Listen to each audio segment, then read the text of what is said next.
অবশ্যই তোমাদের মধ্যে একটা লাভ স্টোরি ছিল, যা হয়েছে হ্যাঁ, বাট সবকিছু মানুষ ছিল। তো বুঝতেছে না। মানুষকে তুমি তো স্টিল নাও এটাই বুঝিয়ে দিচ্ছ।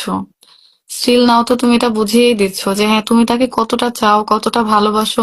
এন্ড তুমি কোথাও না কোথাও এখানে আমাকে ছোট করেই যাচ্ছ। ইনফ্যাক্ট এখনো পর্যন্ত তুমি ছোট করেই যাচ্ছ। সো আমার এখানে থাকার কোনো না রাইটস না নাই, এই কোনো প্রয়োজন নাই। আমার এখানে তোমার কাছে দুইটা প্রশ্ন ছিল, আমি ভেবেছিলাম সেটা আমি পাবলিকলি তোমাকে আমি দুটো প্রশ্ন করব।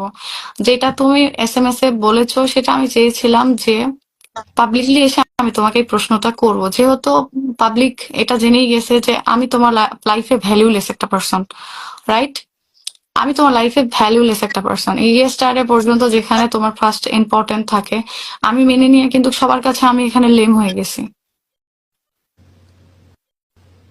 আমার 3 বছরের ক্যারিয়ার আমি চিন্তা ভাবনা না করে আমি তোমার হাতে তুলে দিয়েছি। এন্ড তুলে দেওয়ার পরেও আমি এতটুকু ট্রাস্ট রেখেছিলাম বা এতটুকু বিশ্বাস রেখেছিলাম যে না,